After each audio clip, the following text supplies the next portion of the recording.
The class, और जो बच्चे बीच में आएंगे उनको हम बीच में ऐड कर लेंगे, और बैकग्राउंड ब्लैक कर दे रहे हैं।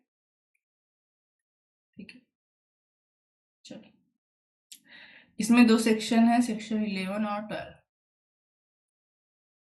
विवाह की आकृता,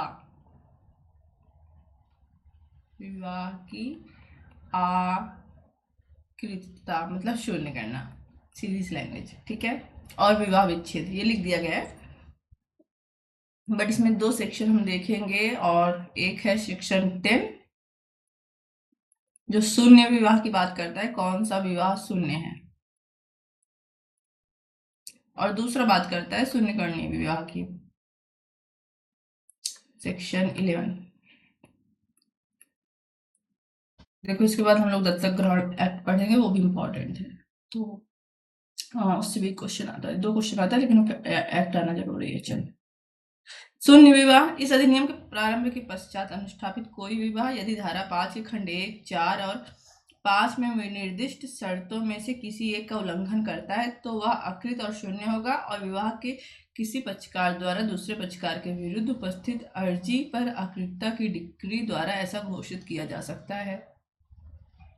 देख लिया मैंने, टाइम पे रिकॉर्डिंग स्टॉप थी। ठीक है, तो सेक्शन 10 कह रहा है, 11 कह रहा है कि शून्य विवाह की बात करता है, और कह रहा है कि सेक्शन 5 में जो शर्त दी गई है वैध विवाह की, उसमें जो शर्त 1 है, 4th है और 5th है, अगर इसका उल्लंघन करके विवाह किया गया है तो विवाह शून्य होगा। और विवाह का कोई पक्षकार का सीधी से मतलब है कि हस्बैंड या वाइफ, ठीक है। शून्य विवाह मतलब मान्य नहीं है, हमेशा याद रखना। अगर विवाह शून्य है इसका मतलब ये नहीं कि आप न्यायालय से जाकर डिक्री नहीं लोगे, आप क्या करो, अर्जी देकर कोर्ट में डिक्री ले लो, ये विवाह शून्य है। इसको क्या कहते हैं, इसको आकृतता की डिक्री कहते हैं। क्यों ये आवश्यक है, देखो तुम जान रहे हो विवाह शून्य है, अड़ोसी पड़ोसी जान रहे हैं ना, हो सकता है उस विवाह पर कुछ कोई फ्रॉड हो जाए वगैरह, है ना। तो जब ये डिक्री आ जाएगी तो जिस पक्षकार ने लिया उसने अखबार में लगा दिया कि भैया ये देखो हमारा विवाह शून्य है, न्यायालय ने भी शून्य घोषित कर दिया है। ठीक है, इसलिए डिक्री ले लेनी चाहिए। अब देखो सेक्शन 5 की कौन कौन सी शर्त की बात ये कर रहा है, तो सेक्शन 5(1) में कह रहा है कि अगर हस्बैंड शादी कर रहा है तो उसकी वाइफ जीवित ना हो।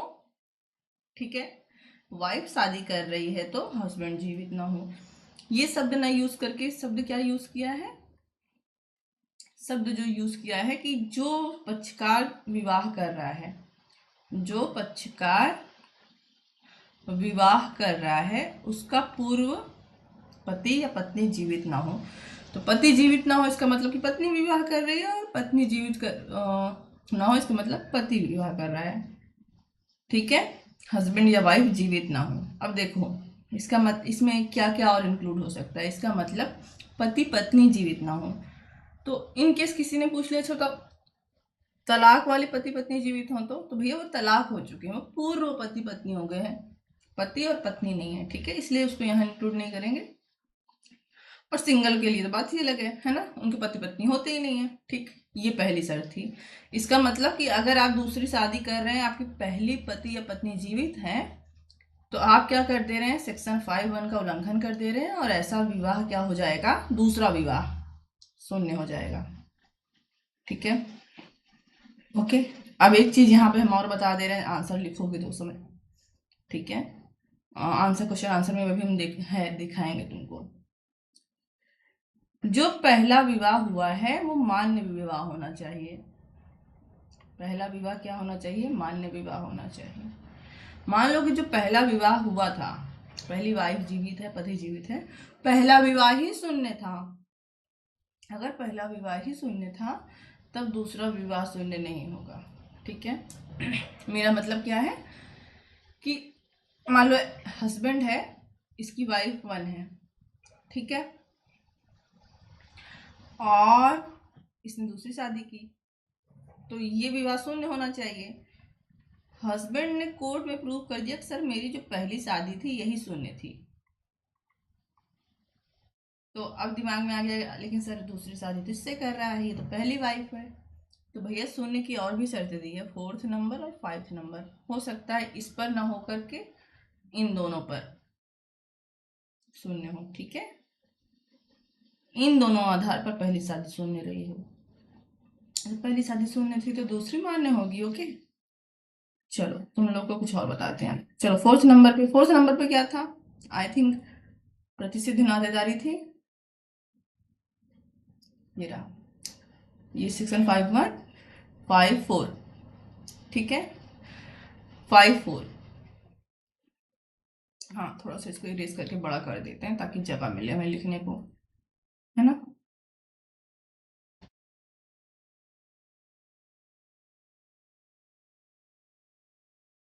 ठीक है, वो पहला था और ये दूसरा शर्त है सेक्शन 5.4 का उल्लंघन हुआ हो।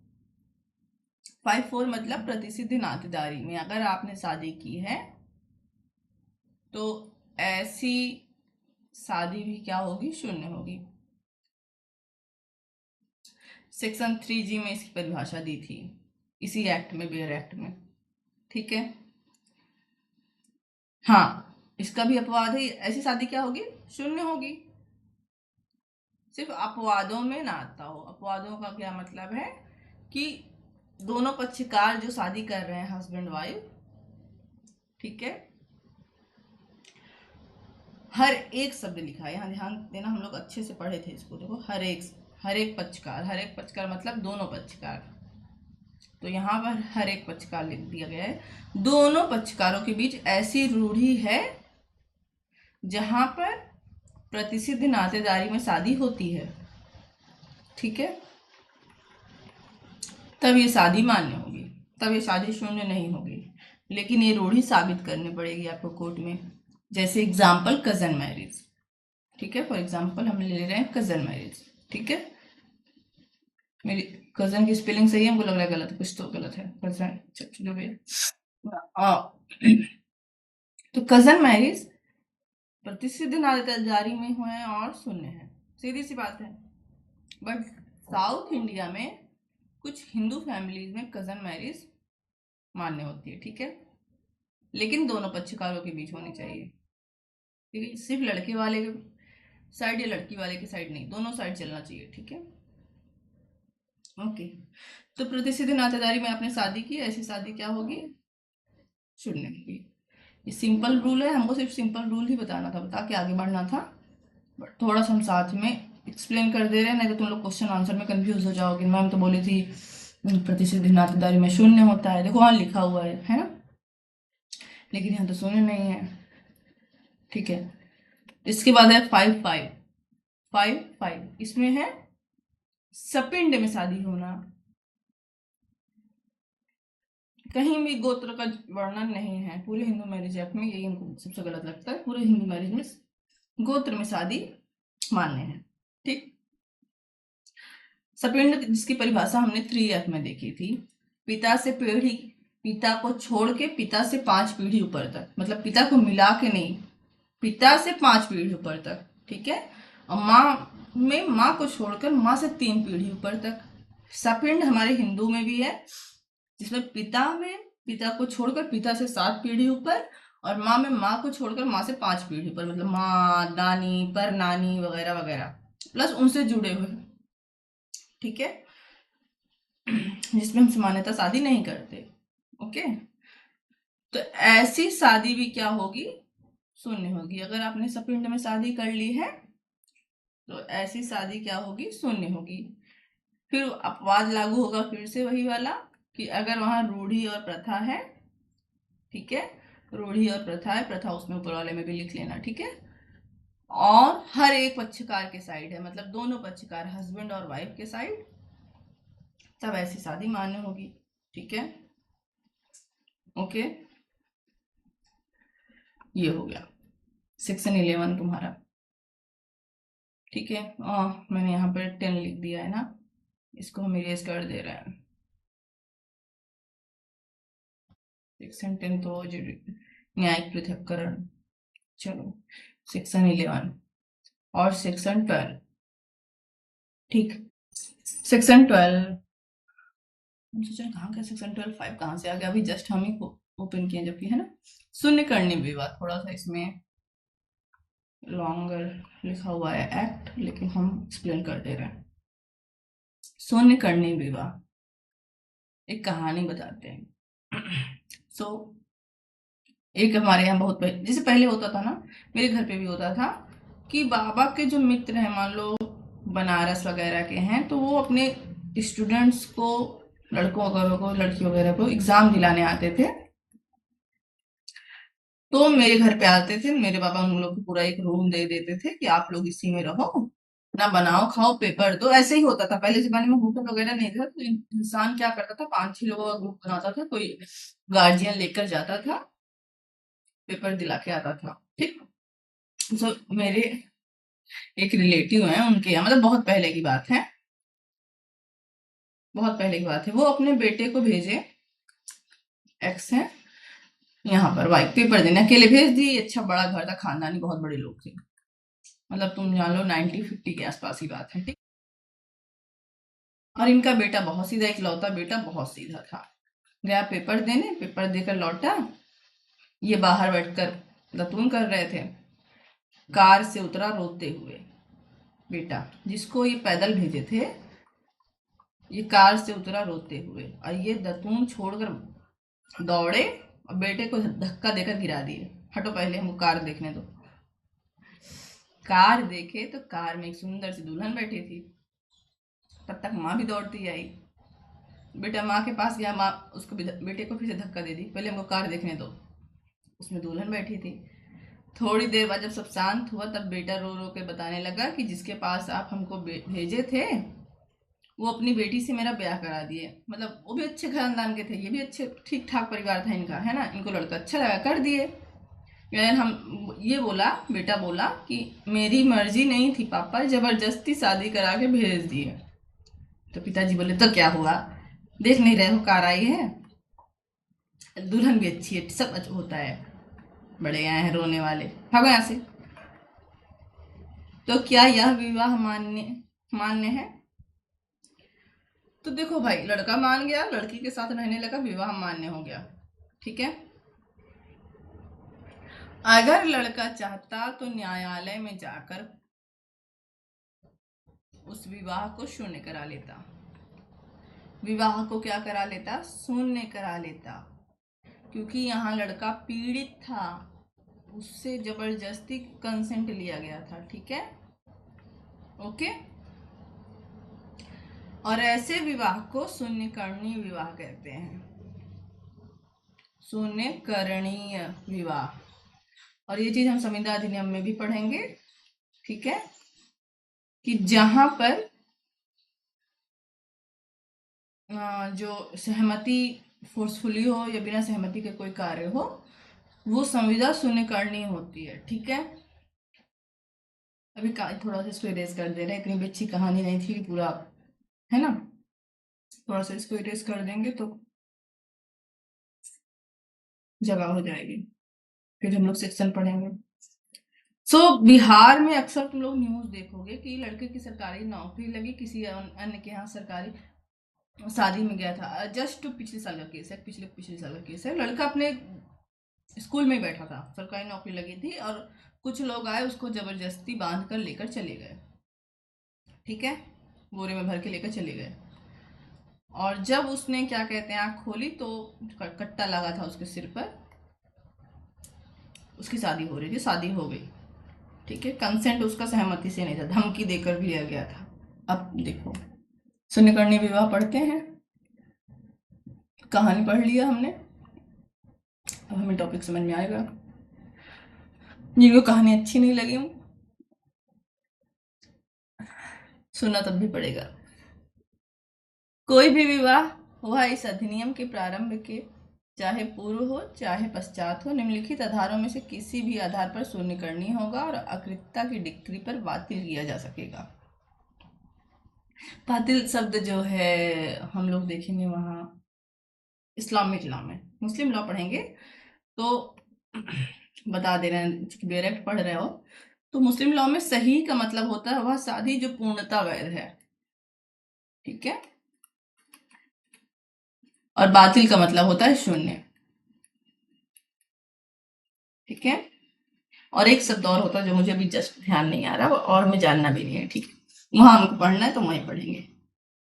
तो अभी याद रखो कि बातिल का अर्थ होता है शून्य, ठीक है। तो ये बोल रहा है सेक्शन 12 कि आगे जो आधार दिए गए हैं इनमें से किसी भी आधार पर कोई विवाह होता है तो ऐसा विवाह शून्य करणीय होता है। करणीय मतलब आप करा सकते हो, ठीक है। कैसे करा सकते हो? आपको अर्जी देकर, जो शून्य करने वाली हमने डिग्री ली थी इससे पहले सेक्शन 11 में, ठीक है, अकृतता की डिग्री, वो डिग्री आपको यहाँ फिर लेनी होगी। इससे क्या होगा कि आप सबको दिखा दोगे, है ना, कि हमारा विवाह शून्य हो गया है। तो जो विवाह शून्य होता है प्रारंभ से, आप सिर्फ डिग्री लेते हो सबको दिखाने के लिए, वो शून्य विवाह होता है। और जो विवाह प्रारंभतः शून्य नहीं होता है लेकिन शून्य किया जा सकता है कानूनी तौर पर, उसको शून्य करनी कहते हैं, ठीक है। Void and voidable. चलो, तो सबसे पहला क्या है? आधार कि प्रत्यर्थी की नपुंसकता के कारण विवाहोत्तर संभोग नहीं हुआ है। ओके,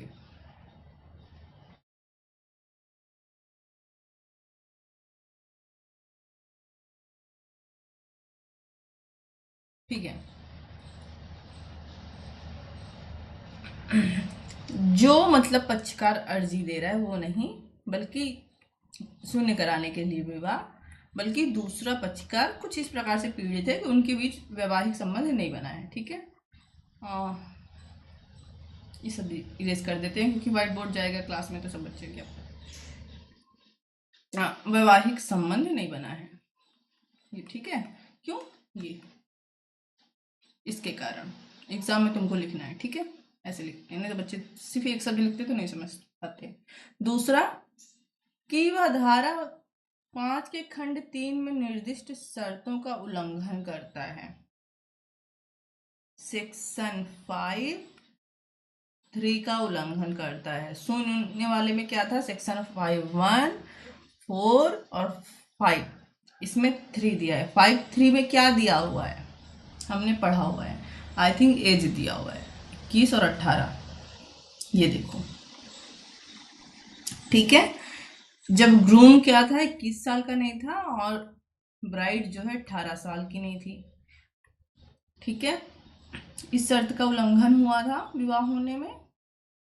तीसरा कि अर्जीदार की सम्मति, यहाँ की धारा 5 जिस रूप से बाल विवाह अवरोध संशोधन अधिनियम 1978 के प्रारंभ के ठीक पूर्व विद्यमान थी, उस रूप में उसके अधीन अर्जीदार के विवाहार्थ संरक्षक की सम्मति अपेक्षित है। वहां ऐसे संरक्षक की सम्मति बल प्रयोग द्वारा या कर्मकांड की प्रकृति के बारे में या प्रत्यर्थी से संबंधित किसी तात्विक तथ्य या परिस्थिति के बारे में कपट द्वारा भी प्राप्त की गई थी। तो ये 2 कारण हो गए और ये तीसरा कारण। तीसरा कारण क्या है? कि जो सम्मति चाहिए, ठीक है, कंसेंट चाहिए, बिना सम्मति के अगर शादी होती है तो शून्य करनी होती है, ठीक है, ओके। वो सम्मति कैसे प्राप्त की गई है? देखो, सम्मति दोनों की हो है यहाँ पे। अमरजीत फोन कर लो बेटा, तो अमरजीत माइक ऑफ कर लो, ठीक है। सम्मति अब चाहे पक्षकार की है, और एक चीज और बोल रहा है कि अगर पक्षकार अवयस्क है, ठीक है, बाल विवाह अवरोध अधिनियम के अंतर्गत की धारा 5 के अंतर्गत, ठीक है, के अनुसार अगर पक्षकार अवयस्क है। देखो, अगर माइनर्स की शादी होती है तो ऐसी शादी शून्य करनी हो सकती है, ठीक है। अगर पक्षकार क्लियर नहीं आ रही है। अभी आ रही है आवाज क्लियर? नहीं मैम, बिल्कुल नहीं आ रही। अभी आ रही है?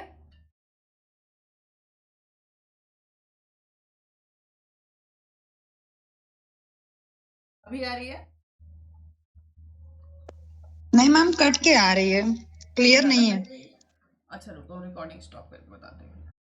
ठीक है, बस क्लियर हो गई। देखो, पक्षकार है या अवयस्क है? पक्षकार है तो उसकी स्वयं की सहमति चाहिए। अवयस्क है तो उसके लीगल गार्जियन की सहमति चाहिए, जो कि हम देखेंगे कौन होता है। ठीक है, वैसे हम अवयस्क अधिनियम नहीं पढ़ेंगे, लेकिन हम कुछ अधिनियम देखेंगे जिससे हमें एक कॉन्सेप्ट क्लियर हो जाएगा आगे वाले एक्ट में। इसमें पेरेंट्स भी आ सकते हैं, कुछ लोगों के पेरेंट्स नहीं है तो जो उनकी देख रेख इत्यादि करता है वो होता है। अब देखो, अवयस्क ने अगर शादी हुई है, मान लो माइनस की शादी हुई, तो उनकी शादी शून्य करनी तो हो सकती है। देखो जस्ट ये देखो यहाँ पे सेक्शन 12(2) में, ठीक है, अगर दोनों पक्षकार चाहें तो, दोनों पक्षकार चाहें तो। और लड़कियों को तो सेक्शन 13 में भी ऑप्शन मिला था, 13 के 2 में यौनावस्था का विकल्प कल हमने देखा था। ठीक है, बट अगर दोनों की संपत्ति नहीं, सम्मति, कंसेंट, ठीक है, नहीं ली गई है, या दोनों की सम्मति, सम्मति तो मिलेगी, बलपूर्वक ली गई है, जो कि हमने देखा बिहार वाला केस मैंने बताया। ठीक है, बलपूर्वक ले गई, कट्टा लगा दिया सिर पे, शादी करेंगे गोली मार देंगे। ठीक है, ठीक है, या कर्मकांड जिससे विवाह होता है, ठीक है, के संबंध में की जो प्रकृति है, कर्मकांड की जो प्रकृति है, जैसे कि शादी के 7 फेरे, अग्नि के 7 फेरे होते हैं, 7 पद होते हैं। ठीक है, ठीक है, या पक्षकार के बारे में कोई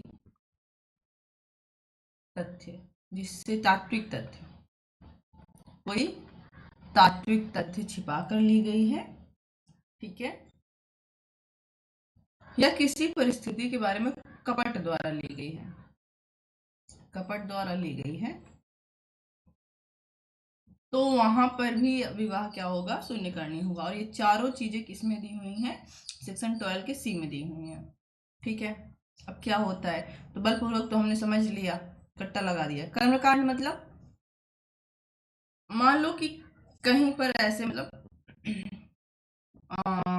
कोई एक अग्नि की प्रक्रिया है और 7 फेरे लेकर शादी हो रही है। ठीक है, जिस पक्षकार से शादी हो रही है उसको पता नहीं है कि अग्नि की 7 फेरे लगते हैं। देखो अभी हमने सेक्शन 7 पढ़ा था, वहां पर लिखा हुआ है कि 7 कदम चलने पर, मतलब 7 पद लिखा है। ठीक है, विवाह हो जाता है।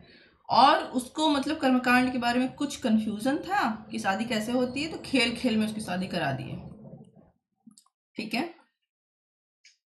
शादी तो हो गई कि भाई जो है रीति रिवाज पूरे हो गए, लेकिन पक्षकार तो तैयार ही नहीं था शादी के लिए।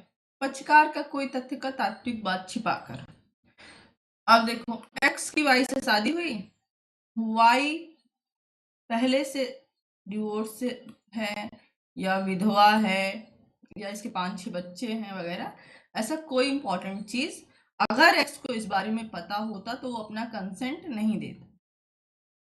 एक्स की पहली शादी थी, वो लड़की देखने गया, या लड़की गई शादी देखने एक्स की। ठीक है, लड़का देखने, तो मान लो लड़का देखते, लड़का देखने गया लड़की, जाहिर सी बात है पहली शादी सामान्यता ये हम लोग फॉलो करते हैं कि लड़की भी अनमैरिड होगी, या लड़की गई है तो लड़का भी अनमैरिड होगा। लड़की की पहले शादी हुई है, या लड़की विधवा है, या लड़की के ऑलरेडी 2-3 बच्चे हैं, या लड़की की शादी हुई है और लड़का विधुर है, उसके 2-3 बच्चे हैं, ऐसा कोई इंपॉर्टेंट चीज आपने छिपा ली और शादी हो गई। शादी के बाद दूसरे पक्षकार को पता चल रहा है, तो दूसरा पक्षकार चाहे तो विवाह को शून्यकरणी करा ले। ठीक है, किसी परिस्थिति के बारे में कोई कपट, तो ये भी लगभग वैसे ही होगा। ठीक है, ओके।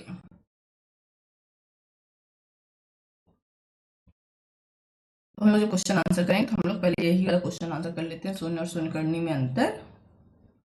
और उसके बाद कल जो विवाह वाला किया था, जो कि हमने किया हुआ है, तो उसमें सिर्फ हमको केस देखना है, तो केस का रिवीजन क्वेश्चन आंसर में कर लेंगे और तुम लोग वहां पे जोड़ देना।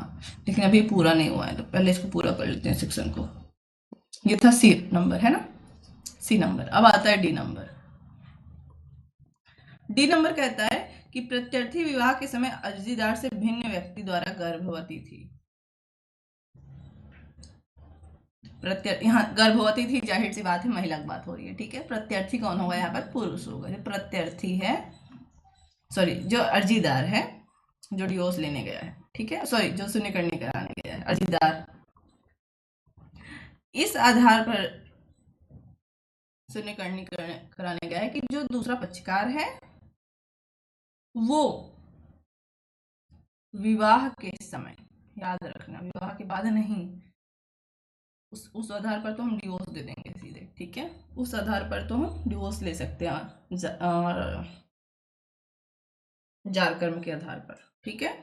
विवाह के समय जब विवाह हुआ तो ये जो प्रत्यर्थी है, प्रत्यर्थी का मतलब दूसरा पक्षकार, ठीक है, ये प्रेग्नेंट थी, जाहिर सी बात ये वाला ऑप्शन पुरुष के लिए, यहाँ पर कौन होगा, पति होगा, हस्बैंड, ठीक है, और यहाँ पर कौन होगा, वाइफ होगी। तो जो ये वाइफ है पूरी सहमति से शादी हुई है, धूमधाम से सब हो गया, बाद में पता चला ये प्रेग्नेंट थी शादी के समय, याद रखना विवाह के समय वाइफ। और प्रॉब्लम ये है कि जो ये बच्चा है ना ये इनका नहीं है, ठीक है, अगर इनका बच्चा होता तब ये कुछ नहीं कर सकते थे, ठीक है। चलो ई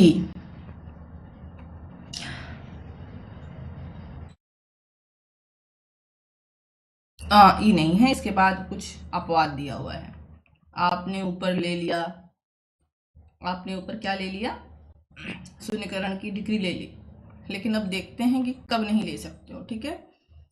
तो उपधारा 1 के खंडगा में निर्दिष्ट आधार पर ग्रहण न की जाएगी यदि अर्जी उपस्थित बल प्रयोग के प्रवर्तनीय हो जाने या कपट का पता चलने के एकाधिक वर्ष पश्चात दी जाए, ठीक है।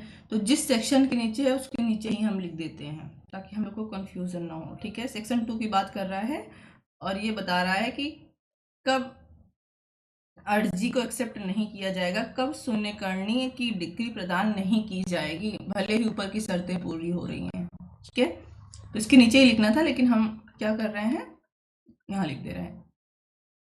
यहाँ ये कौन सा नंबर था, सेक्शन 3C,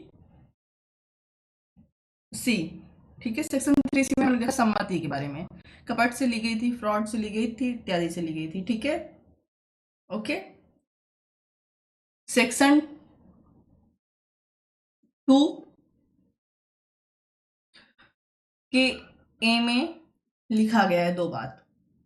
पहला, जिस दिन आपको कपट का पता चला या जिस दिन आपका बल प्रयोग हुआ, कट्टा लगा के शादी की गई, या जिस दिन आपको कपट का पता चला कि मेरे साथ तो शादी कपट से हुई थी, कपट से मतलब आपको दिखाया गया था एक्स, आप एक्स को पसंद करते थे, ठीक है, और शादी उसकी जुड़वा बहन वाई से कर दी गई, तो ये क्या है, कपट है, ठीक है, ओके। तो जिस दिन आपको पता चला भैया ये तो है ही नहीं जिससे मुझे शादी करनी थी, है ना, उसके 1 साल के अंदर, ये याद रखना, 1 साल के अंदर आपने अर्जी दाखिल नहीं की, अर्जी दाखिल नहीं की तो आपको डिग्री नहीं मिलेगी। जिस दिन कपट पता चले, जिस दिन बल प्रयोग पता चले, उसके 1 साल के अंदर आप जाके अर्जी दाखिल कर लो कि हमको विवाह शून्य कराना है। अब देखो बल प्रयोग का क्या मतलब हुआ कि मान लो तुम्हारी 4 तारीख को शादी हुई से कट्टा लगा था, तो 5 तारीख को निकलोगे और जाके कर दोगे, तो मैम हो सकता है 5 तारीख को भी कट्टा लगा हो, लेकिन विवाह तो 4 तारीख का हो गया। तो इसमें ये याद रखना है कि बल प्रयोग में जब बल प्रयोग का असर खत्म हो जाए, ठीक है, हो सकता है कि विवाह करने के बाद भी 2-3 महीने के लिए लड़की के फादर ने आपके सिर पर गनधारियों को लगा रखा है कि मेरी बेटी के साथ कुछ व्यवहार गलत ना हो, या लड़की के बाप ने लगा रखा है कि लड़के के साथ कोई व्यवहार, हाँ, मेरे बेटे के साथ कोई व्यवहार गलत ना हो, लड़की वाले अच्छी फैमिली के हैं, ठीक है, कुछ भी है। तो जिस दिन बल प्रयोग खत्म हो गया, 2 महीना हो गया, लड़के के पिता ने कहा अच्छा हटा लो, लड़का बहुत अच्छा है, बहुत अच्छे से मेरी बेटी का ध्यान रखता है, जिस दिन बल प्रयोग खत्म हुआ उससे 1 साल, ठीक है, ओके। इसमें एक चीज और दी हुई है, सेकंड नंबर इसी सेक्शन में, सेक्शन 2A के 2 में, बल प्रयोग के प्रवर्तनहीन हो जाने या कपट का पता चल जाने के पश्चात विवाह के दूसरे पक्षकार के साथ अपनी पूर्ण सम्मति के साथ पति पत्नी के रूप में न रहा हो। Second recording start. ओके, आपको सिर्फ 1 साल का रूल नहीं फॉलो करना है। अब ये नहीं कि जिस दिन आपका बल प्रयोग खत्म हो गया या कपट का पता चल गया तो आप सोच रहे हो चलो भैया 11 महीना 20-25 दिन हो जाएगा तब जाके मैं अर्जी दूंगा। तब तक ऐसे हस्बैंड वाइफ रहते हैं, क्या जा रहा है ना। आप हस्बैंड एंड वाइफ जैसे नहीं रहोगे, ठीक है। अगर आप हस्बैंड एंड वाइफ जैसे रहे, ठीक है, तब भी आपको अर्जी नहीं मिलेगी। अर्थात जिस दिन बल प्रयोग खत्म हुआ उसी दिन एक दूसरे से किनारा कर लो, जिस दिन कपट का पता चला उसी दिन एक दूसरे से किनारा कर लो। पहला ये करो। दूसरा, 1 साल के अंदर अर्जी डालो। किनारा करने के बाद भी कि सर हम तो 2 साल से किनारा किए थे ना, 1 साल के अंदर जाओ, ठीक है, याद रखना। उसके बाद सेक्शन बी कहता है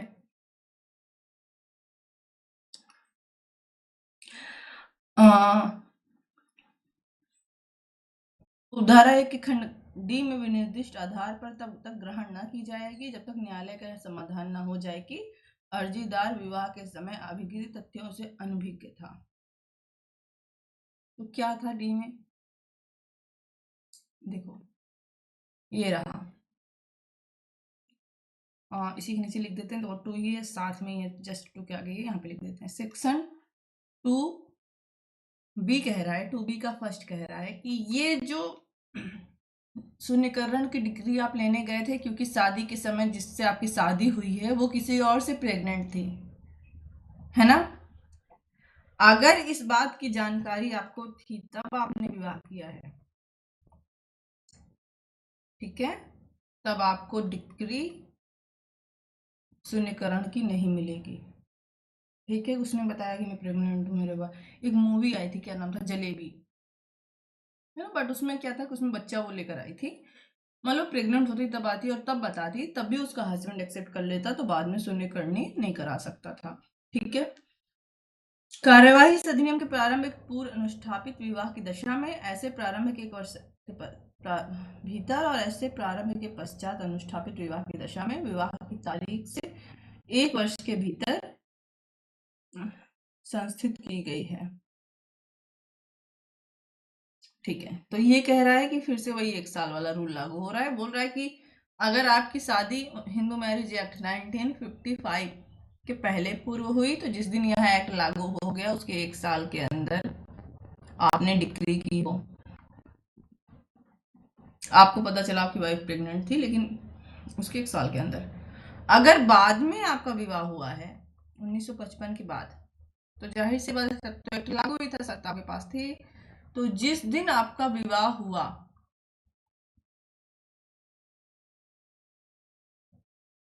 जिस दिन आपका विवाह हुआ उसके 1 वर्ष के भीतर आपने डिग्री के लिए आवेदन किया हो।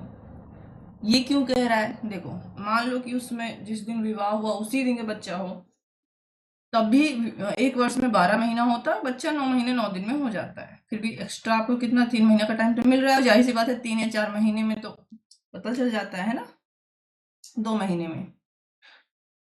आपने नहीं 1 साल में किया, चलो बच्चा हो जाए, साल 1.5 साल खिला लेंगे बच्चा ही तो फिर हम डिग्री डालेंगे, ऐसा नहीं करना है।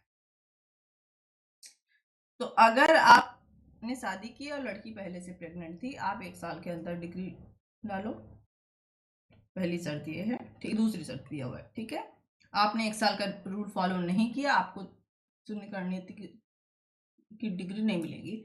आपको ज्ञान था कि लड़की पहले से प्रेग्नेंट है, आपने विवाह कर लिया, आपका अधिकार समाप्त।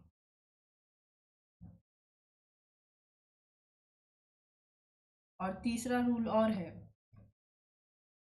ये बहुत इंपॉर्टेंट ये भी है कि आपको अगर पता चला, मान लो आपको विवाह के बाद पता चला, ठीक है, अस्तित्व का प्रेगनेंसी के, अगर आपने संभोग नहीं किया है तभी आप डिग्री के लिए जा सकते हो। अगर आपको अस्तित्व का पता चलने के बाद भी आप क्या कर रहे हो, एज ए हस्बैंड वाइफ रह रहे हो, तब आप देखो ये वाले हस्बैंड वाइफ में ये आएगा, ठीक है, तब आप डिक्री के लिए नहीं जा सकते। ओके, ये सेक्शन 11-12 था। ओके, एक सेकेंड ना, चलो रिवीजन करते हैं और ये तो हम भेज देंगे ग्रुप में क्लास के, है ना। चलो, सेक्शन 11-12 देखना है विवाह की अकृतता के बारे में। शून्य कैसे किया जाएगा, तो सेक्शन 11 शून्य की बात करता है, शून्य करने की बात करता है। शर्त क्या है, तो सेक्शन 5 की 1, 4 और 5 का उल्लंघन करके अगर आपने शादी की है तो आपका विवाह क्या होगा, शून्य होगा, ठीक है। और 1 में क्या था, अगर आप एक से अधिक विवाह कर रहे हो, जाहिर सी बात है आपकी एक से अधिक विवाह तब कर रहे हो जब आपकी पहला पति या पत्नी जीवित है, ठीक है, और पहला विवाह मान्य था, उसमें नहीं लिखा है, बता दे रहे हैं, तब आपका विवाह शून्य होगा। प्रतिसिद्धि नातेदारी का विवाह भी शून्य होगा। और जहां प्रतिसिद्धि नातेदारी सेक्शन 5(4) में पढ़ते हैं, वहीं पर लिखा हुआ है कि अगर आपने रूढ़ी या प्रथा में प्रतिसिद्धि नातेदारी में विवाह किया है तो आपका विवाह मान्य होता है, तो यहाँ पर भी मान्य हो गया, फिर आप शून्य नहीं करा सकते, है ना।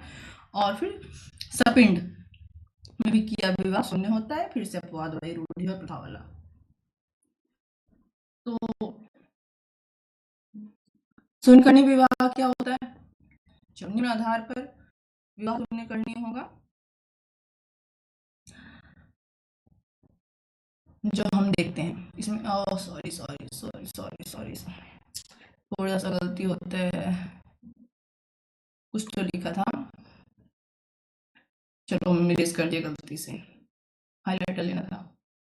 तो जो आपके बीच वैवाहिक रिलेशनशिप बनना था, दूसरे पक्षकार की कमी के कारण ऐसा कोई भी वैवाहिक रिलेशनशिप नहीं बन पा रहा है, तो आप जाकर क्या कर लो, डिवोर्स की डिग्री ले लो।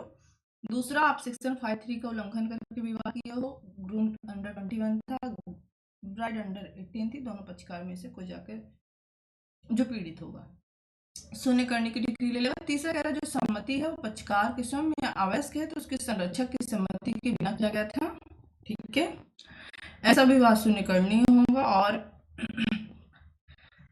ऐसी सम्मति बलपूर्वक ली गई है या कर्मकांड की प्रवृत्ति को छिपाकर या पक्षकार से कोई तथ्य छिपाकर, तात्विक तथ्य या कपट के द्वारा प्राप्त की गई थी, ठीक है। और चौथा जो आधार है कि विवाह के समय जो ब्राइड थी वो किसी अन्य व्यक्ति से, ना कि ग्रूम से, प्रेग्नेंट थी, तब यहाँ पे ग्रूम दूल्हा जाके विवाह को शून्य करनी बना सकता है, ठीक है। अगर सेम वाइफ शादी के बाद किसी अन्य से प्रेग्नेंट हो तो हम शून्य करनी नहीं कराएंगे, हम डिवोर्स लेंगे, झारखंड में जाएगा वो, ठीक है।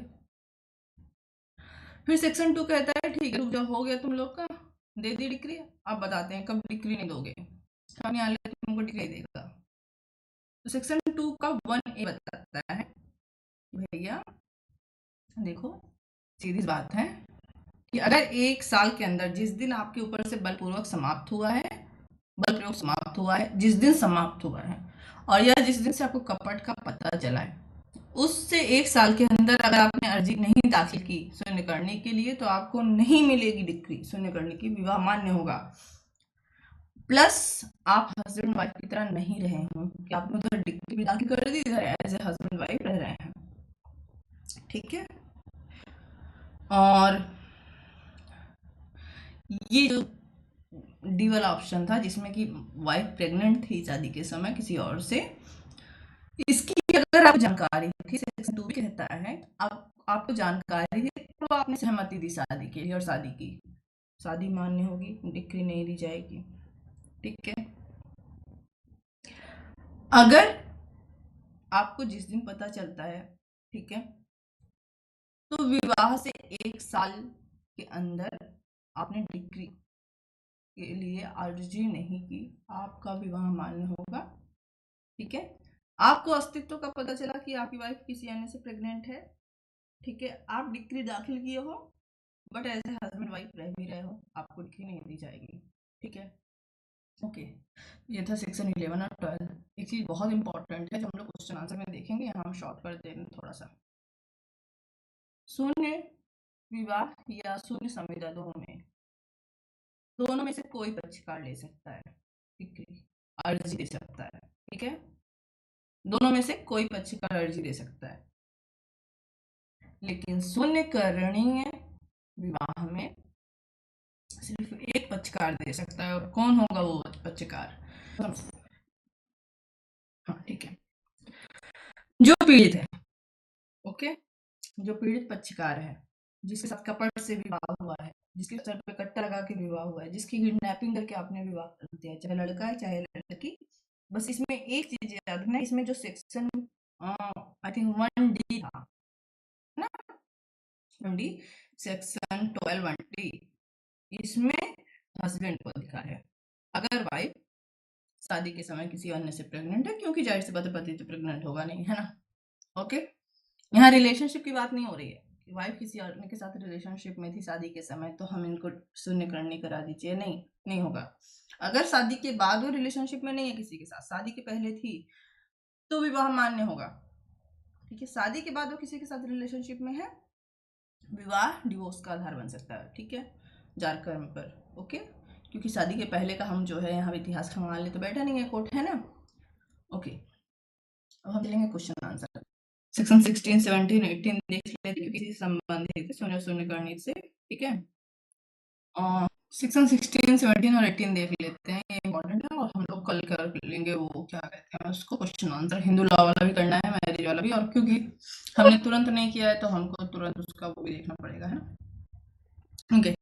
सेक्शन 16, सेक्शन 16 इंपॉर्टेंट है, अच्छे क्वेश्चन आएगा इस पर, ठीक है।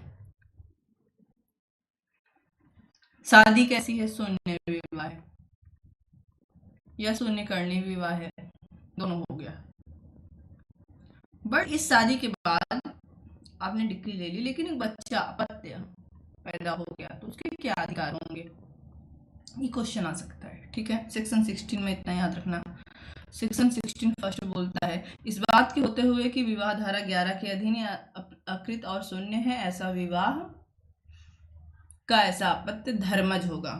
बच्चा कैसा होगा? धर्मज होगा, नाजायज नहीं होगा, ठीक है। बच्चा कैसा होगा? धर्मज होगा, शादी चाहे शून्य हो, शून्य करनी हो, ठीक है।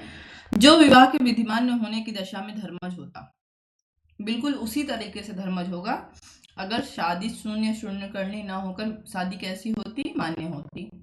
मान्य विवाह होता से तो बच्चा मान्य होता ना, उसी प्रकार से भले आपका विवाह मान्य नहीं है, लेकिन बच्चा मान्य है, बच्चा वैध है, बच्चा लीगल है, उसके सेम राइट होंगे, ठीक है। विमान होने की दशा में धर्म होता। और ऐसे अपत्य का जन्म विवाह विधि संशोधन अधिनियम 1976 के पूर्व पश्चात हुआ हो, और चाहे उस विवाह के संबंध में अकृतता की डिक्री इस अधिनियम के अधीन मंजूर की गई हो या नहीं, और चाहे वह विवाह इस अधिनियम के अधीन अर्जी से भिन्न आधार पर शून्य भी निर्धारित किया गया हो या नहीं। तो सिंपल सी बात बोल रहा है कि चाहे वो विवाह वॉइड हो, चाहे वॉइडेबल हो, ठीक है, चाहे वॉइड या वॉइडेबल की डिग्री ली गई हो, चाहे ऐसे हस्बैंड वाइफ पक्षकार रह रहे हो, भले वो विवाह मान्य नहीं है, हम रह रहे हैं, क्या कर लोगे, है ना। कहीं कहीं पर दिखता है, इलाहाबाद में हमने देखा था, मामा भंत्री जी शादी करके रहते हैं वहां पर, है लोग, हम जानते हैं। कुछ लोग को देख के गुस्सा आती है, उनको देख के गुस्सा आती थी, ठीक है, देखा था मैंने इलाहाबाद में, ठीक है। शादी किए थे वो लोग, तो हस्बैंड वाइफ रह रहे हैं, जबकि उनका विवाह प्रतिशत नातेदारी में था, शून्य, है ना। तो उनके बच्चों का क्या? उनके बच्चे क्या है? धर्मज है, सीधी सी बात है। ये क्वेश्चन आएगा, शून्य शून्यकरणी विवाह से जन्मे बच्चों की धर्मजता की बात कीजिए। धारा 12 के अधीन शून्यकरणी विवाह के संबंध में अकृतता की डिक्री मंजूर की जाती है, और वहां डिक्री की जाने से पूर्व जनित या गर्भपित ऐसा कोई अपत्य जो यदि विवाह डिक्री की तारीख को अकृत किए जाने की बजाय विधृत कर दिया गया होता, तो विवाह के पक्षकारों का धर्मज अपत्य होता। आकृतता की डिक्री होते हुए भी उनका धर्मज अपत्य हो समझा जाएगा। तो सेक्शन 12 बोल रहा है कि भैया कि अगर विवाह शून्यकरणी होता, ठीक है, ओके, धारा 12 के अधीन शून्यकरणी विवाह के संबंध में आकृतता की डिक्री मंजूर की जाती है, वहां डिक्री की जाने से पूर्व जनित या गर्भहित, जब ये शून्यकरणी की डिक्री न्यायालय दे रहा है, क्या दे रहा है? शून्य करने की डिग्री न्यायालय दे रहा है या दे दिया है, ठीक है। Okay okay. उससे पहले कोई बच्चा जन्म ले लिया है, बच्चा क्या हो गया? अपत्य जन्म ले लिया है, या बच्चा माँ के पेट में आ गया है, ठीक है। उसके बाद न्यायालय ने डिक्री दे दी, ठीक है। तो न्यायालय कह रहा है कि मान लो कि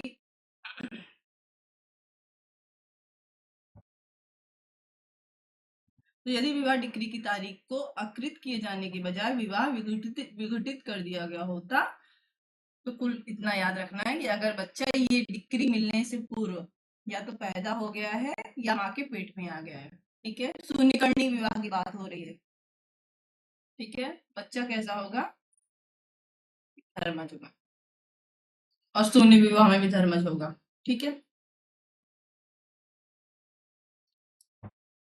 मेरा थर्ड, तो धारा 1 और 2 की किसी बात का अर्थ नहीं लगाया जाएगा कि वह ऐसे विवाह के किसी ऐसे अपत्य को जो आकृत और शून्य है या जिसे धारा 12 के अधीन अकृतता की डिक्री द्वारा अकृत किया गया है, उसके माता पिता से भिन्न किसी व्यक्ति की संपत्ति में संपत्ति के लिए कोई अधिकार किसी ऐसी दशा में प्रदान करती है जिससे कि यदि वह अधिनियम पारित न किया गया होता तो वह अपत्य अपने माता पिता के धर्मज अपत्य न होने के कारण ऐसा अधिकार रखने की अर्जित करने का असमर्थ होता है। इसको बहुत अच्छे से करते हैं, थोड़ा सा तुम लोग कंफ्यूजन कर सकता है, ठीक है।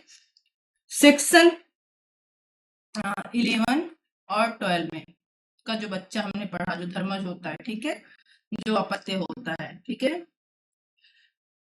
बच्चे को धर्मज बता दिया, ठीक है। इसके आगे बोल रहा है कि वह ऐसे विवाह के किसी ऐसे अपत्य अर्थात किसी ऐसे बच्चे को जो अकृत और शून्य है, कौन? बच्चा नहीं, विवाह।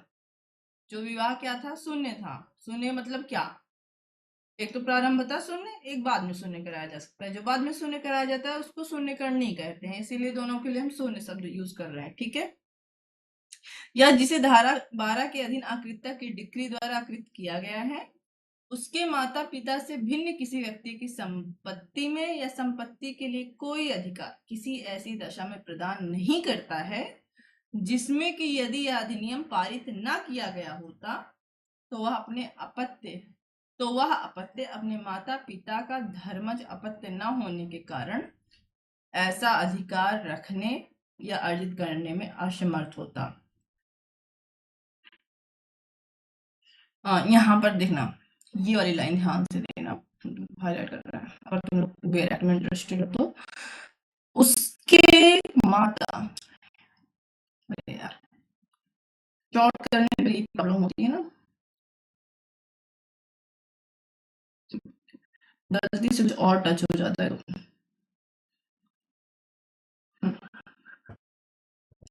उसके माता पिता से भिन्न किसी व्यक्ति की संपत्ति में या संपत्ति के लिए कोई अधिकार किसी ऐसी दशा में प्रदान करती है। इतना तो हमने पढ़ लिया।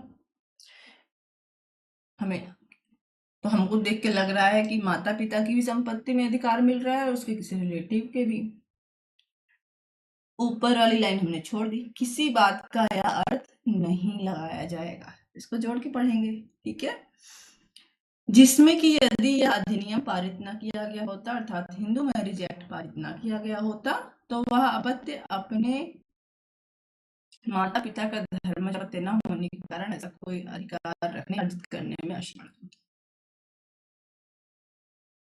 अब देखो सिंपल सी बात है, यहाँ बता रहे बच्चा है तो शून्य या शून्यकर्णी विवाह से पैदा हुआ है, बच्चे को हम धर्मज मान ले रहे हैं, ठीक है। बच्चे को एक रिस्पेक्ट मिल जा रही है और बच्चे को संपत्ति में अधिकार भी मिल जा रहा है।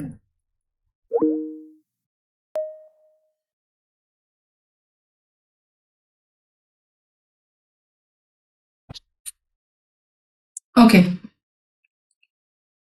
तो ऐसे बच्चे को सीधी सी बात है हस्बैंड या सॉरी हस्बैंड वाइफ कहाँ सकता, उस बच्चे को अपने माता पिता के प्रॉपर्टी में अधिकार मिलेगा। माता पिता की प्रॉपर्टी में मतलब ये हुआ, देखो अगर फादर के पास जो प्रॉपर्टी है, मान लो फादर को कहीं से मिली थी, बट फादर के नाम पर है। अब मान लो देखो, फादर के 3 बच्चे हैं, 1, 2, 3, और दादाजी की प्रॉपर्टी बढ़ रही है, ठीक है?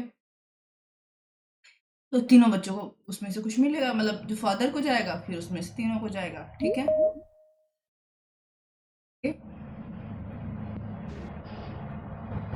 अगर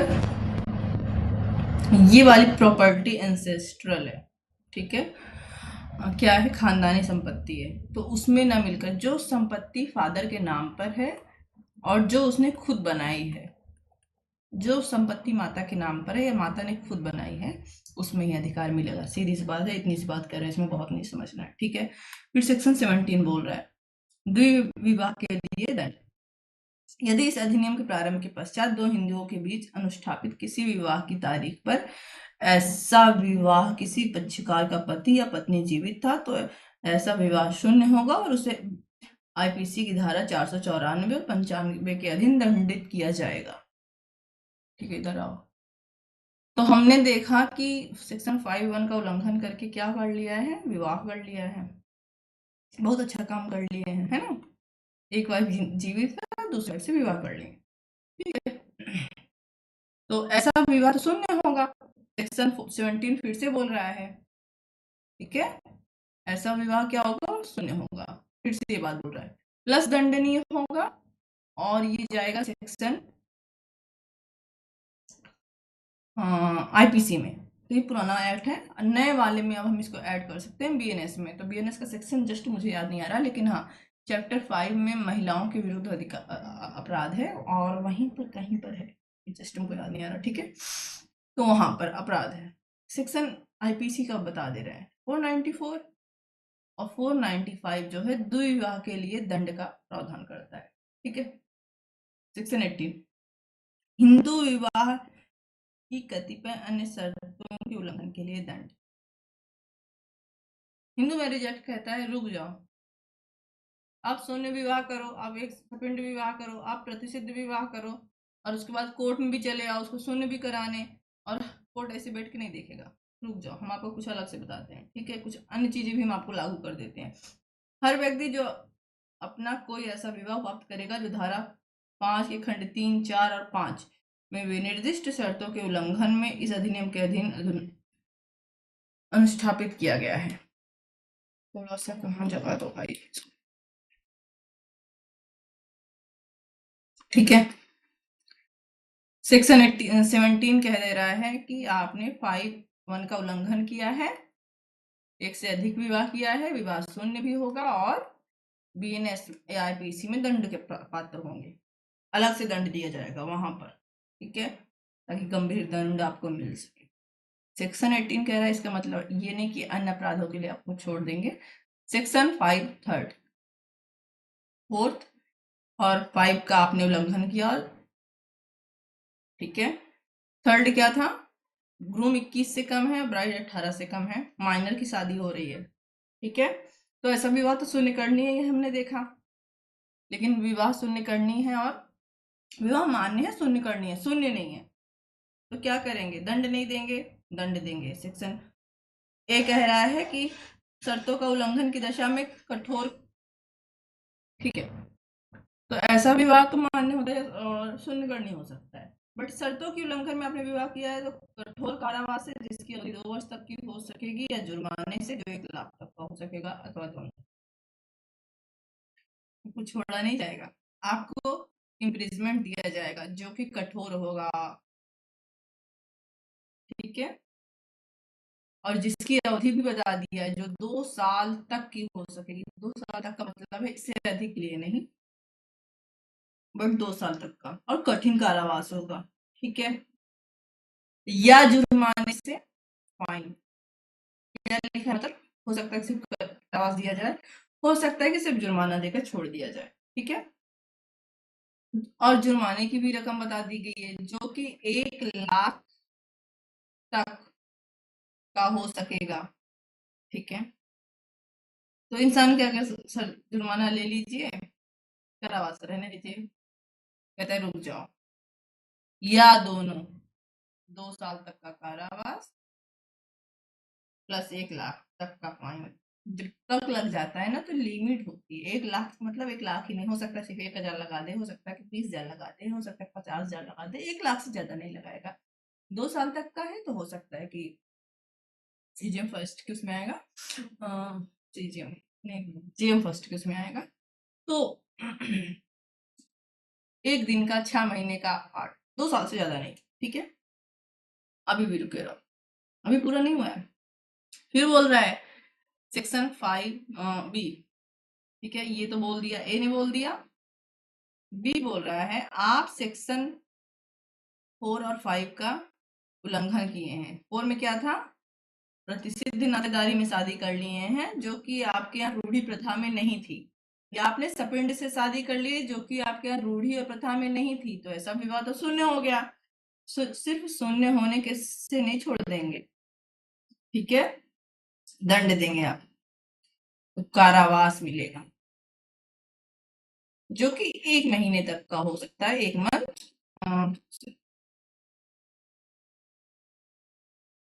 जो कि 1 मंथ तक का हो सकता है और सिंपल होगा, ठीक है। ये माइनर वाले में कठोर था, ठीक है, या जुर्माने से या फाइन से, जो कि 1,000 रुपए तक का हो सकता है, ठीक है, और हो सकता है कि दोनों से, ठीक है। ये तो तुम्हारा, इसके बाद सेक्शन 19, 20, 21 वगैरह सब है, लेकिन ये हम लोग तुम्हारे एलएलएम के फिटनेस के लिए आवश्यक है, ये तुम्हारे एलएलबी के लिए नहीं है। अच्छा थोड़ा सा इसको देखेंगे, ठीक है, 1 मिनट रुकना, हम सेक्शन में, ओके। अब हमको सिर्फ रिवीजन करना है, यहाँ पे हम लोग 2-2 मिनट लेंगे और फटाक से रिवीजन करेंगे। ये तुम्हारा क्वेश्चन है, सीरीज का एक क्वेश्चन है, मैंने अलग से नहीं बनाया है, कि हिंदू विवाह के अंतर्गत विवाह की आवश्यक शर्तें क्या है। हमने सेक्शन 5 में पढ़ा हुआ है, कई बार पढ़ा हुआ है, कई बार पढ़ा हुआ है, जितना सेक्शन पढ़ते हैं सबके साथ उसको पढ़ते हैं, ठीक है। नौ ये है कि संस्कार है वगैरह वगैरह, संविधा, ये तुम लोग पढ़ लेना। और हिंदू कौन आता है, तो ये भी थोड़ा सा इंट्रो डालने के लिए पढ़ सकते हो। तो तुम लोग अपना सीरीज पढ़ना, हमको कॉन्सेप्ट बताना है। शर्त कहाँ दी है, सेक्शन 5 में, ठीक है। यही तो प्रॉब्लम है कि इसमें डाउनलोड होने में टाइम लगता है,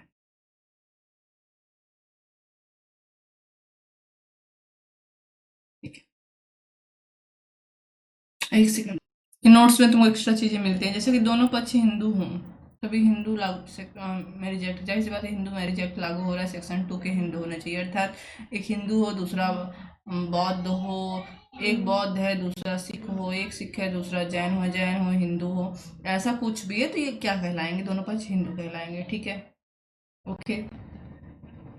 हिंदू विवाह केवल तो हिंदुओं के बीच वैध होता है यदि एक पक्षकार हिंदू है, दूसरा हिंदू नहीं है, अर्थात सिख जैन बौद्ध नहीं है, मुस्लिम ईसाई इत्यादि है, तो वो नहीं होगा, ठीक है, okay.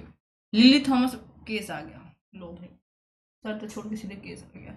Lily Thomas versus union of India 2000, very important, very very important, अगर सीरीज खरीदे हो तो वहां लगा लेना, ठीक है। देखो इस केस में क्या था कि हस्बैंड था, वाइफ थी, हिंदू थे, ठीक है, इसने पहली वाइफ को डिवोर्स नहीं दिया, और लिली थॉमस लिखा हुआ है, लेकिन इसने जो शादी की थी ना, दूसरी शादी हस्बैंड ने, इसने मुस्लिम से की थी, ठीक है। कोर्ट ने कहा ये विवाह मान्य नहीं होगा, पहला तो पहली वाइफ को डिवोर्स दो, ठीक है, भले आपने धर्म परिवर्तन कर लिया है नो प्रॉब्लम, लेकिन पहले पहली वाइफ को डिवोर्स दो, फिर हम लोग बात करेंगे कि आगे की, ओके। अब यहाँ से सेक्शन चालू होता है 5, ये हमने पढ़ा है कि अ, पहला पक्ष का जब विवाह कर रहे हो तो आपका पति या पत्नी में से कोई जीवित नहीं होना चाहिए, ठीक है, बेयर एक्ट में पढ़ा हुआ है। अगर इसका हमने उल्लंघन किया सेक्शन 11 में हमको दंड मिल सकता है, ये हमने पढ़ा, जस्टिस सेक्शन पढ़ा है, क्या होता है, शून्य हो सकता है, और आईपीसी सेक्शन 494 आईकेएमई में दंडनीय हो सकता है। मेरे पास बेयर एक्ट नहीं है, एक सेकंड रुको, है और तुम लोग नया चूंकि लिखने वाले हो तो तुम लोग नया ही सेक्शन लिखना, section 82 same to same fact है, सेक्शन चेंज हो गया है। पहले 494 में था आईपीसी में, अब 82 में है। ठीक है, ऑलरेडी कंफर्म। ठीक है, पति या पत्नी के जीवन काल में पुनः विवाह करना। Thank you. ओके,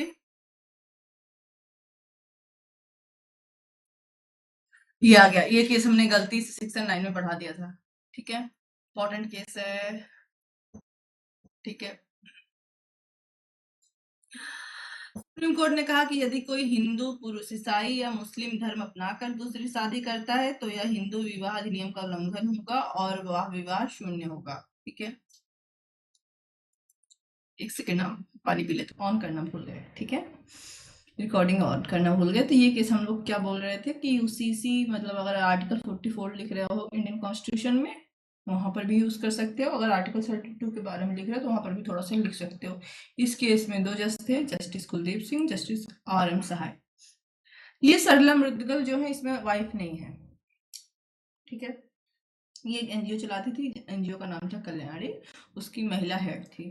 ये बस तुमको डीपली बता रहे हैं, लिखना नहीं है एग्जाम में। ठीक है, ओके। इसमें जो पत्नी थी उनका नाम था मीना माथुर। क्या नाम था? मीना माथुर। और हस्बैंड का नाम था जितेंद्र माथुर। और भैया इन लोग की धूमधाम से शादी हुई। शादी हुई है वेड, हाँ ठीक है, 1978 में। कब शादी हुई है? 1978 में। ओके, 3 बच्चे हैं। क्या है? 3 बच्चे हैं। Okay, okay. इनका दिल किसी और पे आ गया और उसका नाम था सुनीता, और उससे इन्होंने शादी कर ली, उसी के साथ रहने लगे। ठीक, ये अपने आप को बहुत तीरंदाज बन रहे हैं। उस जमाने में महिलाएं नहीं जाती थी, आज के जमाने में भी है। सुल्तानपुर में लोग को जानते हैं। दूसरी वाइफ उनके चौराहे पे घर बना के रहते हैं, उसके साथ बच्चे भी हैं उनके। पहली वाइफ गांव में रहती है, उससे बच्चे नहीं है। ठीक है, नहीं जाती कोर्ट। ये अपनी बात बताई होगी सरला मित्तल को, इन्होंने पिटीशन डाला आर्टिकल 32 में सुप्रीम कोर्ट में। ठीक है, ये बहुत तुरंत खां थे। ये सुनीता जी को लेकर चले गए, क्या कहते हैं, मस्जिद। मस्जिद गए और वहां मौलवी जी से बोल करके इन्होंने इस्लाम धर्म अपनी दूसरी पत्नी के साथ कबूल कर लिया, इस्लाम धर्म। और इस्लाम में 4 शादी तो मान्य है। ठीक है, और जो ये इनकी पत्नी सुनीता है, इनका नाम बदल के नरूला फातिमा करा दिया। नरूला फातिमा करा दिया और अपना भी नाम बदल लिया। ठीक है, ओके, और सॉरी, फातिमा करा दिया। इनका नाम था सुनीता नरूला। ठीक है, हिंदू थी, मुस्लिम करा दिया, खुद भी कर लिया। ठीक है, धर्म परिवर्तन कर लिया। अब इस्लाम में 4 विवाह मान्य है। ठीक है, ओके।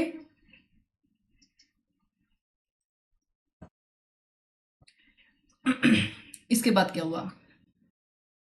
एक सेकंड, थोड़ा सा, अच्छा हम वो पता है अपना ढूंढने लगते हैं, वो जो व्हाइट बोर्ड हम लोग ना नीचे से स्क्रीन इधर उधर करते हैं। ठीक है, कोर्ट में पहला पिटीशन गया है, देखो आर्टिकल 32 में पहला पिटीशन गया है। तो कोर्ट ने कहा ऐसा है भाई, दूसरा विवाह शून्य है। ठीक है, आपको इस्लाम कबूल करना है, कोई बात नहीं, आपको अगर आस्था है आप कबूल करो। विवाह करने के लिए आप इस्लाम कबूल नहीं करोगे। आप 494, क्योंकि उसमें आईपीसी लागू था, तो 494 में आप दोषी होंगे। ठीक है, चलो वो दोषी हो गए, केस चला। फिर इन्होंने क्या किया कि हस्बैंड ने वापस हिंदू धर्म अपना लिया, और जब हिंदू धर्म अपना लिया तो वाइफ को डिवोर्स दिया नहीं, उसी के साथ रहने लगे, फर्स्ट वाइफ के साथ। ठीक है, और उसी के बच्चे को मेंटेनेंस दे रहे हैं। दूसरी वाइफ के साथ विवाह शून्य है। फिर एक दूसरा पिटीशन आर्टिकल 32 के अंतर्गत फिर से गया। इस बार डाल रही हैं दूसरी वाइफ सुनीता। ठीक है, मतलब फातिमा, सुप्रीम कोर्ट में। और कह रही हैं कि जो हस्बैंड है इनको दबाव डालकर हिंदू धर्म में वापस भेजा गया है। ठीक है, और ये सिर्फ अपनी वाइफ, पहली वाइफ और बच्चे को मेंटेनेंस दे रहे हैं, मुझे मेंटेनेंस नहीं दे रहे हैं। कोर्ट ने कहा आपको कोई अधिकार ही नहीं है तो क्या लेंगे आप। ठीक है, ये दो केस एक दूसरे से जुड़े हुए हैं। ठीक है, क्योंकि ये दोनों केस, देखो दूसरा पिटीशन जो है 1990 में गया है। ओके, अब पहला पिटीशन 1989 में गया था। ठीक है, इतना नहीं लिखना है तो फिर भी हम लिख दे रहे हैं। चलिए, ये सब नहीं लिखना, बस पता रहना चाहिए कि पति ने जो है दूसरी शादी कर ली सिर्फ अपराध बीएनएस आईपीसी से बचने के लिए। कोर्ट ने कहा ऐसा नहीं है, सिर्फ विवाह करने के लिए आप दूसरा धर्म नहीं अपना लेंगे। ठीक है, आप प्रॉपर पहली वाइफ को डिवोर्स दीजिए, फिर दूसरा धर्म अपनाइए, शादी कीजिए, कोई बात नहीं। ठीक, फिर एक पिटीशन आता है जिसका इस केस से संबंध नहीं है, बट आर्टिकल 32 में ही आता था। ठीक है, गीता रानी ने किया था, उनकी शादी हुई थी प्रदीप कुमार से 1988 में। ठीक है, ओके,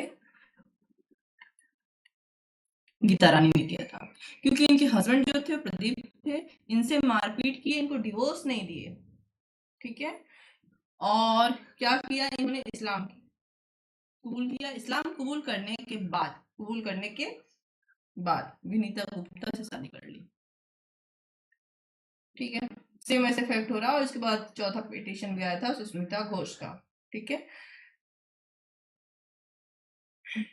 सॉरी, इसमें इन्होंने दीपा से शादी की थी, दीपा से शादी की थी। जो चौथा पिटीशन था उसमें उन्होंने विनीता गुप्ता से शादी की थी, जीसी घोष ने। ठीक है, बट किसी ने अपनी वाइफ को डिवोर्स देना आवश्यक नहीं समझा था। ठीक है, कोर्ट ने कहा ऐसा है, दूसरा धर्म आप अपना सकते हो, नो प्रॉब्लम, आप अपनाओ, नो प्रॉब्लम, बट दूसरा धर्म सिर्फ विवाह के लिए नहीं अपना सकते। ठीक है, दूसरा धर्म सिर्फ विवाह के लिए नहीं अपना सकते। अगर आपको दूसरा धर्म अपनाना है, दूसरी शादी करनी है, पहली वाइफ को प्रॉपरली, हिंदू वाइफ को पहले प्रॉपरली क्या करो, आप डिवोर्स दो। अगर आप ऐसा नहीं करते तो आप क्या जाओगे, विवाह में जाओगे। तो हमको सिर्फ जो फैक्ट लिखना है बस इतना लिखना है, सरला मुदगल केस में इसमें जो पति था, तो कुछ नहीं लिखना है, नाम भी नहीं लिखना हस्बैंड वाइफ का, अगर लिखना चाहो तो लिख दो। ठीक है, इसमें लिखना है तुमको कि जो पति था उसने पत्नी को बिना डिवोर्स दिए दूसरी शादी की और इस्लाम कबूल कर लिया, ताकि वो आईपीसी की 494 से दुर्विवाह के अपराध से बच जाए। न्यायालय ने कहा नहीं। ठीक है, बहुत नाम लिखना, तो मीना माथुर और जितेंद्र माथुर को नहीं लिखना, बिल्कुल नाम नहीं लिखना है। ठीक है, चलो तीसरा हमने देखा था मानसिक क्षमता, सेक्शन 5 में, हाँ, कि वो अपना सम्मति देने के लिए स्वस्थ चित्त है कि नहीं, तो ये सब हमने बेरैप में पढ़ा हुआ है। ठीक है, ओके ओके,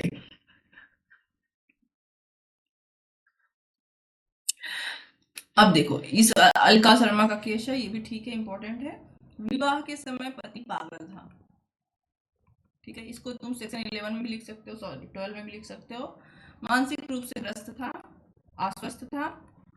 ठीक है, जिसका पत्नी को पता नहीं था, तब पत्नी ने कंसेंट दी है, जो कि उससे कैसे प्राप्त की गई है, तथ्यों को छिपा के प्राप्त की गई है। जस्ट हमने सेक्शन 12 में पढ़ा है। ठीक है, पत्नी ने अर्जी दाखिल की विवाह को शून्य कराने के लिए, तो शून्य करनी हो गया विवाह, और डेबल की डिग्री दे दी गई। आयु की शर्त ये भी हमने देखा है, 21 और 18। ओके,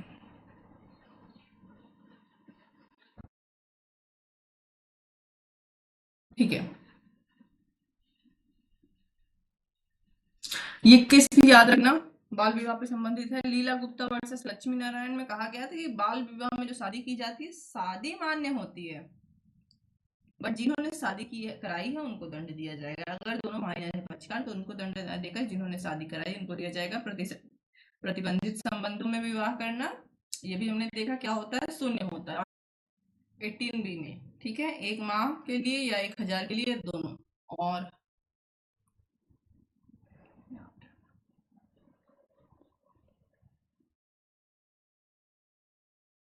ठीक है, और उसके बाद पांचवा होगा, वो होगा, देखो अब चल नहीं रहा तो हम बता दे रहे हैं।